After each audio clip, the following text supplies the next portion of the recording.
नमस्कार। आज सुनिए मुंशी प्रेमचंद की लिखी कहानी वासना की कड़ियां। बहादुर भाग्यशाली कासिम मुल्तान की लड़ाई जीतकर घमऊ के नशे से चूर चला आता था। शाम हो गई थी। लश्कर के लोग आरामगाह की तलाश में नजरें दौड़ाते थे, लेकिन कासिम को अपने नामदार मालिक की खिदमत में पहुंचन का शौक उड़ाए लिए आता था। उन तैयारियों का ख्याल करके जो उसके स्वागत के लिए दिल्ली में की गई होंगी, उसका दिल उमंगों से भरपूर हो रहा था। सड़कें बंदनवारों और झंडियों से सजी होंगी। चौराहों पर नौबत खाने अपना सुहाना राग अलापेंगे। जो ही मैं सरे शहर के अंदर दाखिल हूंगा, शहर में शोर मच जाएगा। तोपें अगवानी के लिए जोर शोर से अपनी आवाजें बुलंद करेंगी। हवेलियों के झरोखों पर शहर की चांद जैसी सुंदर स्त्रियां आंखें गड़ाकर मुझे देखेंगी और मुझ पर फूलों की बारिश करेंगी। जड़ाऊ हौदों पर दरबार के लोग मेरी अगवानी को आएंगे। इस शान से दीवाने खास तक जाने के बाद जब मैं अपने हुजूर की खिदमत में पहुंचूंगा, तो वह बाहें खोले हुए मुझे सीने से लगाने के लिए उठेंगे और मैं बड़े आदर से उनके पैरों को चूम लूंगा। वह शुभ घड़ी कब आएगी। कासिम मतवाला हो गया। उसने अपने चाव की बेसुधी में घोड़े को एड़ लगाई। कासिम लश्कर के पीछे था। घोड़ा एड़ लगाते ही आगे बढ़ा। कैदियों का झुंड पीछे छूट गया। घायल सिपाहियों की डोलियां पीछे छूटीं। सवारों का दस्ता पीछे रहा। सवारों के आगे मुल्तान के राजा की बेगमों और मैं, उन्हें और शहजादियों की पंसें और सुखपाल थे। इन सवारियों के आगे पीछे हथियार बंद ख्वाजासराओं की एक बड़ी जमात थी। कासिम अपने रौ में घोड़ा बढ़ाए चला आता था। यकायक उसे एक सजी हुई पालकी में से दो आंखें झांकती हुई नजर आईं। क्रॉसिंग ठिठक गया। उसे मालूम हुआ कि मेरे हाथों के तोते उड़ गए और शहजादियों की पनसें और सुखपाल थे। इन सवारियों के आगे पीछे हथियार बंद ख्वाजासराओं की एक बड़ी जमात थी। कासिम अपने रौ में घोड़ा बढ़ाए चला आता था। यकायक उसे एक सजी हुई पालकी में से दो आंखें झांकती हुई नजर आईं। क्रॉसिंग ठिठक गया। उसे मालूम हुआ कि मेरे हाथों के तोते उड़ गए। वह जिधर ताकता था, वहीं दोनों उमंग की रोशनी से चमकते हुए तारे नजर आते थे। उसे बर्छी नहीं लगी, कटार नहीं लगी। किसी ने उस पर जादू नहीं किया, मंत्र नहीं किया। नहीं, उसे अपने दिल में इस वक्त एक मजेदार बेसुधी, दर्द की एक लज्जत, मीठी मीठी सी एक कैफियत और एक सुहानी चुभन से भरी हुई रोने की सी हालत महसूस हो रही थी। उसका रोने को जी चाहता था। किसी दर्द की पुकार सुनकर शायद वह रो पड़ता, बेताब हो जाता। उसका दर्द का एहसास जाग उठा था, जो इश्क की पहली मंजिल है। क्षण भर बाद उसने हुक्म दिया, आज हमारा यहीं कयाम होगा। आधी रात गुजर चुकी थी। लश्कर के आदमी मीठी नींद सो रहे थे। चारों तरफ मशालें जलती थीं और तलाशे के जवान जगह जगह बैठे जम्हाइयां लेते थे। लेकिन कासिम की आंखों में नींद न थी। वह अपने लंबे चौड़े पुरलुत्फ खेमे में बैठा हुआ सोच रहा था, क्या इस जवान औरत को एक नजर देख लेना कोई बड़ा गुनाह है? माना कि वह मुल्तान के राजा की शहजादी है और मेरे बादशाह अपने हरम को उससे रोशन करना चाहते हैं, लेकिन मेरी आरजू तो सिर्फ इतनी है कि उसे एक निगाह देख लूं, और वह भी इस तरह कि किसी को खबर ना हो, बस। और मान लो यह गुनाह भी हो तो मैं इस वक्त वह गुनाह करूंगा। अभी हजारों बेगुनाहों को इन्हीं हाथों से कत्ल कराया हूं। क्या खुदा के दरबार में गुनाहों की माफी सिर्फ इसलिए हो जाएगी कि बादशाह के हुक्म से किए गए? कुछ भी हो, किसी नाजनीन को एक नजर देख लेना किसी की जान लेने से बड़ा गुनाह नहीं। कम से कम मैं ऐसा नहीं समझता। कासिम दीनदार नौजवान था। वह देर तक इस काम के नैतिक पहलू पर गौर करता रहा। मुल्तान को फतेह करने वाला हीरो दूसरी बाधाओं को क्यों ख्याल में लाता? उसने अपने खेमे से बाहर निकलकर देखा, बेगमों के खेमे थोड़ी ही दूर पर गड़े हुए थे। कासिम ने तजान बूझकर अपना खेमा उसके पास लगाया था। इन खेमों के चारों तरफ कई मशालें जल रही थीं और 5 हबशी ख्वाजासरा रंगी तलवारें लिए टहल रहे थे। कासिम आकर मसनद पर लेट गया और सोचने लगा, इन कमबख्तों को क्या नींद न आएगी? और चारों तरफ इतनी मशालें क्यों जला रखी हैं? इनका गुल होना जरूरी है, इसलिए पुकारा। मसरूर, हुजूर फरमाइए, मशालें बुझा दो, मुझे नींद नहीं आती। हुजूर, रात अंधेरी है। हाँ, जैसी हुजूर की मर्जी। ख्वाजासरा चला गया और एक पल में सबकी सब मशालें गुल हो गईं। अंधेरा छा गया। थोड़ी देर में एक औरत शहजादी के खेमे से निकलकर पूछा, मसरूम, सरकमार पूछती हैं, ये मशालें क्यों बुझा दी गईं? मशरूम बोला, सिपहदार साहब की मर्जी, तुम लोग होशियार रहना, मुझे उनकी नीयत साफ नहीं मालूम होती। कासिम उत्सुकता से व्यग्र होकर कभी लेटता था, कभी उठ बैठता था, कभी टहलने लगता था। बार बार दरवाजे पर आकर देखता, लेकिन पांचों ख्वाजासरा देवों की तरह खड़े नजर आते थे। कासिम को इस वक्त यही धुन थी कि शाहजादी का दर्शन क्यों कर हो। अंजाम की फिक्र, बदनामी का डर और शाही गुस्से का खतरा उस पुरजोर ख्वाहिश के नीचे दब गया था। घड़ियाल ने 1 बजाया।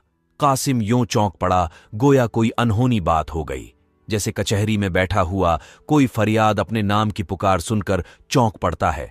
ओहो, 3 घंटों से सुबह हो जाएगी, खेमे उखड़ जाएंगे, लश्कर कूच कर देगा। वक्त तंग है, अब देर करने की, हिचकिचाने की गुंजाइश नहीं। कल दिल्ली पहुंच जाएंगे। आरमान दिल में क्यों रह जाए, किसी तरह इन हरामखोर ख्वाजा सराओं को चकमा देना चाहिए। उसने बाहर निकल आवाज दी, मसरूर। हुजूर, फरमाइए। होशियार हो ना? हुजूर पलक तक नहीं झपकी। नींद तो आती ही होगी। कैसी ठंडी हवा चल रही है। जब हुजूर ही ने अभी तक आराम नहीं फरमाया तो गुलामों को क्यों कर नींद आती? मैं तुम्हें कुछ तकलीफ देना चाहता हूं। कहिए, तुम्हारे साथ 5 आदमी हैं, उन्हें लेकर जरा एक बार लश्कर का चक्कर लगाओ। देखो लोग क्या कर रहे हैं। अक्सर सिपाही रात को जुआ खेलते हैं, बाज आसपास के इलाकों में जाकर खरमस्ती किया करते हैं। जरा होशियारी से काम करना मसरूर, मगर यहां मैदान खाली हो जाएगा। कासिम, मैं तुम्हारे आने तक खबरदार रहूंगा। मसरूर, जो मर्जी हुजूर। कासिम, मैंने तुम्हें मोतबर समझकर यह खिदमत सुपुर्द की है, इसका मुआवजा इंशाअल्लाह तुम्हें साकर से अता होगा। मसरूम ने दबी जबान से कहा, बंदा आपकी यह चालें सब समझता है, इंशाअल्लाह सरकार से आपको भी इसका इनाम मिलेगा। और तब जोर बोला, आपकी बड़ी मेहरबानी है। एक लम्हे में पहुंचो ख्वाजासरा लश्कर की तरफ चले। कासिम ने उन्हें जाते देखा। मैदान साफ हो गया।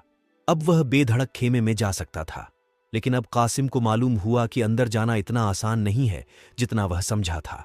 गुनाह का पहलू उसकी नजर से ओझल हो गया था। अब सिर्फ जाहिरी मुश्किलों पर निगाह थी। कासिम दबे पांव शहजादी के खेमे के पास आया। हालांकि दबे पांव आने की जरूरत न थी। उस सन्नाटे में वह दौड़ता हुआ चलता तो भी किसी को खबर न होती। उसने खैमे से कान लगाकर सुना, किसी की आहट न मिली। इत्मीनान हो गया। तब उसने कमर से चाकू निकाला और कांपते हुए हाथों से खेमे की 2-3 रस्सियां काट डालीं। अंदर जाने का रास्ता निकल आया। उसने अंदर की तरफ झांका। एक दीपक जल रहा था। 2 बांदियां फर्श पर लेटी हुई थीं और शहजादी एक मखमली गद्दे पर सो रही थी। कासिम की हिम्मत बढ़ी। वह सरक कर अंदर चला गया और दबे पांव शहजादी के करीब जाकर उसके दिल फरेब हुस्न का अमृत पीने लगा। उसे अब वह भय न था जो खैमे में आते वक्त हुआ था। उसने जरूरत पड़ने पर अपनी भागने की राह सोच ली थी। कासिम 1 मिनट तक मूरत की तरह खड़ा शहजादी को देखता रहा। काली काली लटें खुलकर उसके गालों को छिपाए हुए थीं। गोया काले काले अक्षरों में एक चमकता हुआ शायराना ख्याल छिपा हुआ था। मिट्टी की इस दुनिया में यह मजा, ये घुलावट, वह दीप्ति कहां? कासिम की आंखें इस दृश्य के नशे में चूर हो गईं। उसके दिल पर एक उमंग बढ़ाने वाला उन्माद सा छा गया जो नतीजों से नहीं डरता था। उत्कंठा ने इच्छा का रूप धारण किया। उत्कंठा में अधीरता थी और आवेश, इच्छा में एक उन्माद और पीड़ा का आनंद। उसके दिल में इस सुंदरी के पैरों पर सर मलने की, उसके सामने रोने की, उसके कदमों पर जान दे देने की, प्रेम का निवेदन करने की, अपने गम का बयान करने की एक लहर सी उठने लगी। वह वासना के भंवर में पड़ गया। कासिम आध घंटे तक उस रूप की रानी के पैरों के पास सर झुकाए सोचता रहा कि उसे कैसे जगाऊं। ज्यों ही वह करवट बदलती, वह डर के मारे थरथरा जाता। वह बहादुरी जिसने मुल्तान को जीता था, उसका साथ छोड़े देती थी। एकाएक कासिम की निगाह एक सुनहरे गुलाब पोश पर पड़ी जो करीब ही एक चौकी पर रखा हुआ था। उसने गुलाब पोश उठा लिया और खड़ा सोचता रहा कि शहजादी को जगाऊं या न जगाऊं। सेने की डली पड़ी हुई देखकर हमम उसके उठाने में पीछा होता है, वही इस वक्त उसे हो रहा था। आखिरकार उसने कलेजा मजबूत करके शहजादी के कांतिमान मुखमंडल पर गुलाब के कई छींटे दिए। दीपक मोतियों की लड़ी से सज उठा। शहजादी ने चौंकर आंखें खोलीं और कासिम को सामने खड़ा देखकर फौरन मुंह पर नकाब खींच लिया और धीरे से बोली, मसरूर। कासिम ने कहा, मसरूर तो यहां नहीं है, लेकिन मुझे अपना एक अदना जांबाज खादिम समझिए। जो हुक्त होगा उसकी तामील में बाल बराबर उज्र न होगा। शहजादी ने नकाब और खींच लिया और खैमे के एक कोने में जाकर खड़ी हो गई। कासिम को अपनी वाक शक्ति का आज पहली बार अनुभव हुआ। वह बहुत कम बोलने वाला और गंभीर आदमी था। अपने हृदय के भावों को प्रकट करने में उसे हमेशा झिझक होती थी, लेकिन इस वक्त शब्द बारिश की बूंदों की तरह उसकी जबान पर आने लगे। गहरे पानी के बहाव में एक दर्द का स्वर पैदा हो जाता है। बोला, मैं जानता हूं कि मेरी यह गुस्ताखी आपकी नाजुक तबीयत पर नागवार गुजरी है। हुजूर, इसकी जो सजा मुनासिब समझें उसके लिए यह सर झुका हुआ है। आह, मैं ही वह बदनसीब काले दिल का इंसान हूं जिसने आपके बुजुर्ग बाप और प्यारे भाइयों के खून से अपना दामन नापाक किया है। मेरे ही हाथों मुल्तान के हजारों जवान मारे गए, सल्तनत तबाह हो गई, शाही खानदान पर मुसीबत आई और आपको यह दिन देखना पड़ा। लेकिन इस वक्त आपका यह मुजरिम आपके सामने हाथ बांधे हाजिर है। आपके एक इशारे पर वह आपके कदमों पर न्योठावर हो जाएगा और उसकी नापाक जिंदगी से दुनिया पाक हो जाएगी। मुझे आज मालूम हुआ कि बहादुरी के पर्दे में वासना आदमी से कैसे कैसे पाप करवाती है। यह महज लालच की आग है, राख में छिपी हुई सिर्फ एक कातिल जहर है, खुशनुमा शीशे में बंद। काश मेरी आंखें पहले खुली होतीं तो एक नामवर शाही खानदान यूं खाक में न मिल जाता। पर इस मोहब्बत की शमा ने जो कल शाम को मेरे सीने में रोशन हुई, इस अंधेरे कोने को रोशनी से भर दिया। यह उन रूहानी जज्बात का फैज़ है जो कल मेरे दिल में जाग उठे, जिन्होंने मुझे लाजच की कैद से आजाद कर दिया। इसके बाद कासिम ने अपनी बेकरारी और दर्द दिल और वियोग की पीड़ा का बहुत ही करुण शब्दों में वर्णन किया, यहां तक कि उसके शब्दों का भंडार खत्म हो गया। अपना हाल कह सुनाने की लालसा पूरी हो गई, लेकिन वह वासनाबंदी वहां से हिला नहीं। उसकी आरजुओं ने एक कदम और आगे बढ़ाया। मेरी इस राम कहानी का हासिल क्या? अगर सिर्फ दर्द दिल ही सुनाना था तो किसी तस्वीर को सुना सकता था। वह तस्वीर इससे ज्यादा ध्यान से और खामोशी से मेरे गम की दास्तान सुनती। काश मैं भी इस रूप की रानी की मीठी आवाज सुनता, वह भी मुझसे कुछ अपने दिल का हाल कहती। मुझे मालूम होता कि मेरे इस दर्द के किस्से का उसके दिल पर क्या असर हुआ। काश मुझे मालूम होता कि जिस आग में मैं फूंका जा रहा हूं, कुछ उसकी आंच उधर भी पहुंचती है या नहीं। कौन जाने यह सच हो कि मोहब्बत पहले माशूक के दिल में पैदा होती है। ऐसा न होता तो वह सब्र को तोड़ने वाली निगाह मुझ पर पड़ती ही क्यों। आह, इस हुस्न की देवी की बातों में कितना लुत्फ आएगा। बुलबुल का गाना सुन सकता, उसकी आवाज कितनी दिलकश होगी, कितनी पाकीज़ा, कितनी नूरानी, अमृत में डूबी हुई। और जो कहीं वह भी मुझसे प्यार करती हो तो फिर मुझसे ज्यादा खुशनसीब दुनिया में और कौन होगा। इस ख्याल से कासिम का दिल उछलने लगा। रगों में एक हरकत सी महसूस हुई। इसके बावजूद कि बांदियों के जग जाने और मसरूर की वापसी का धड़का लगा हुआ था, आपसी बातचीत की इच्छा ने उसे अधीर कर दिया। बोला, हुस्न की मलका, यह जख्मी दिल आपकी इनायत की नजर की मुस्तहक है। कुड़ उसके हाल पर रहम न कीजिएगा। शहजादी ने नकाब की ओट से उसकी तरफ ताका और बोली, जो खुद रहम का मुस्तहक हो वह दूसरों के साथ क्या रहम कर सकता है। कैद में तड़पते हुए पंछी से जिसके न बोल है न पर, गाने की उम्मीद रखना बेकार है। मैं जानती हूं कि कल शाम को दिल्ली के जालिम बादशाह के सामने बांदियों की तरह हाथ बांधे खड़ी होंगी। मेरी इज्जत, मेरे रूतबे और मेरी शान का दारोमदार खानदानी इज्जत पर नहीं बल्कि मेरी सूरत पर होगा। नसीब का हक पूरा हा जाएगा।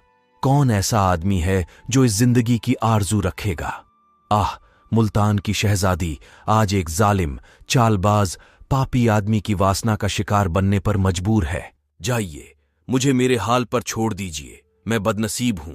ऐसा न हो कि मेरे साथ आपको भी शाही गुस्से का शिकार बनना पड़े। दिल में कितनी ही बातें हैं, मगर क्यों कहूं, क्या हासिल। इस भेद का भेद बना रहना ही अच्छा है। आप में सच्ची बहादुरी और खुददारी है। आप दुनिया में अपना नाम पैदा करेंगे, बड़े बड़े काम करेंगे। खुदा आपके इरादों में बरकत दे।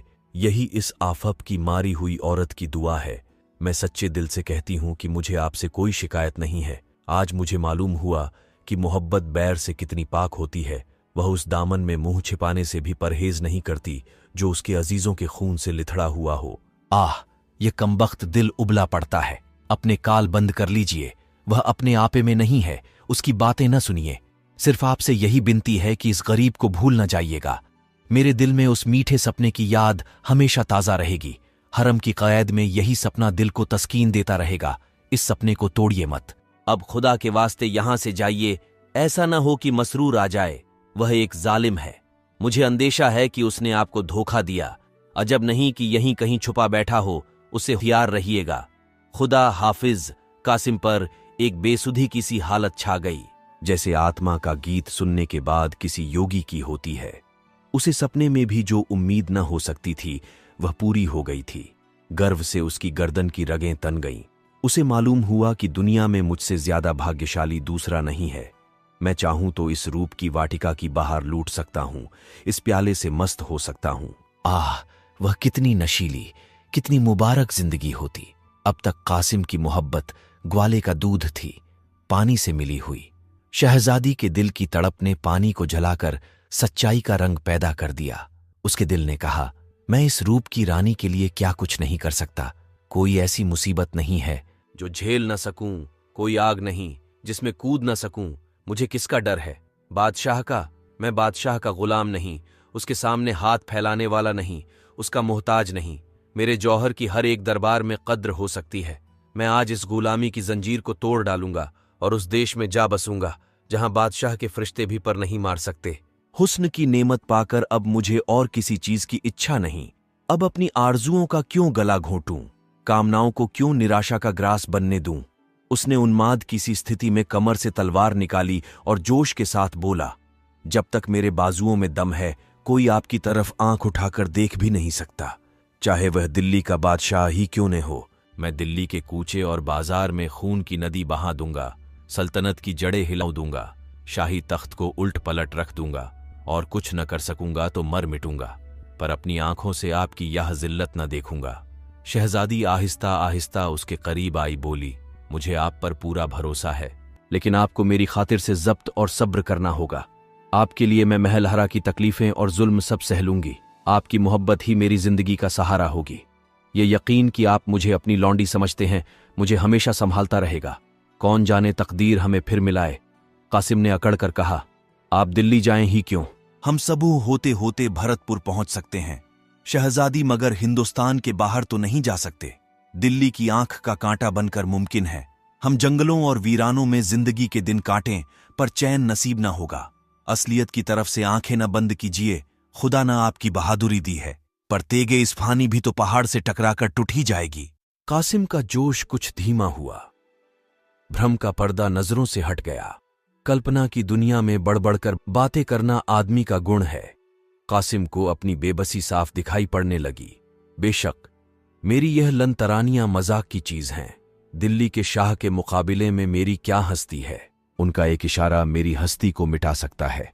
हसरत भरे लहजे में बोला, मान लीजिए हमको जंगलों और बीरानों में ही जिंदगी के दिन काटने पड़े तो क्या।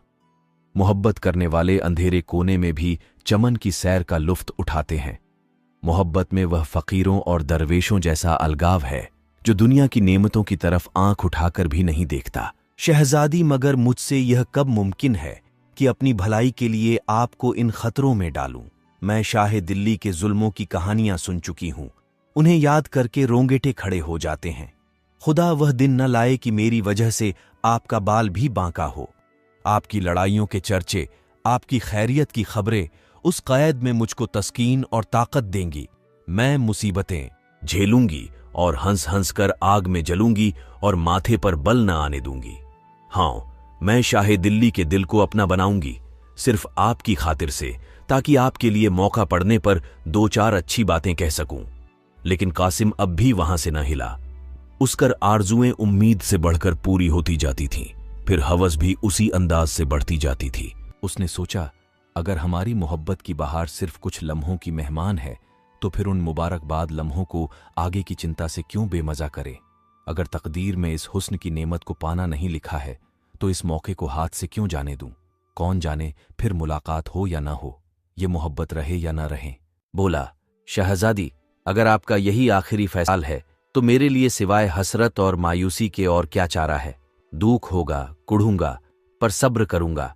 अब एक दम के लिए यहां आकर मेरे पहलू में बैठ जाइए ताकि इस बेकरार दिल को तस्कीन हो।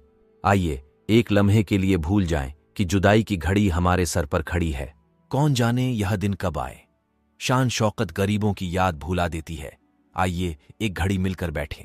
अपनी ज़ल्फ़ों की अंबरी खुशबू से इस जलती हुई रूह को तरावट पहुंचाइए। यह बाहें गलों की जंजीरें बने जाएं। अपने बिल्लौर जैसे हाथों से प्रेम के प्याले भर भर कर पिलाइए। सागर के ऐसे द्वार चलें कि हम छक जाएं। दिलों पर सुरूर को ऐसा गाढ़ा रंग चढ़े जिस पर जुदाई की तुर्शियों का असर न हो। वह रंगीन शराब पिलाइए जो इस झुलसी हुई आरजुओं की खेती को सींच दे और यह रूह की प्यास हमेशा के लिए बुझ जाए। मई अगवानी के द्वार चलने लगे। शहजादी की बिल्लौरी हथेली में सुर्ख शराब का प्याला ऐसा मालूम होता था जैसे पानी की बिल्लौरी सतह पर कमल का फूल खिला हो। कासिम दीनों दुनिया से बेखबर प्याले पर प्याले चढ़ाता जाता था जैसे कोई डाकू लूट के माल पर टूटा हुआ हो। यहां तक कि उसकी आंखें लाल हो गईं, गर्दन झुक गई, पी पी कर मदहोश हो गया। शहजादी की तरफ वसाना भरी आंखों से ताकता हुआ, बाहें खोले बढ़ा कि घड़ियाल ने 4 बजाए और कूच के डंके की दिल छेद देने वाली आवाजें कान में आईं। बाहें खुली की खुली रह गईं। लौडियां उठ बैठीं। शहजादी उठ खड़ी हुई और बदनसीब कासिम दिल की आरजुएं लिए खेमे से बाहर निकला, जैसे तकदीर के फैलादी पंजे ने उसे ढकेल कर बाहर निकाल दिया हो। जब अपने खेमे में आया तो दिल आरजुओं से भरा हुआ था।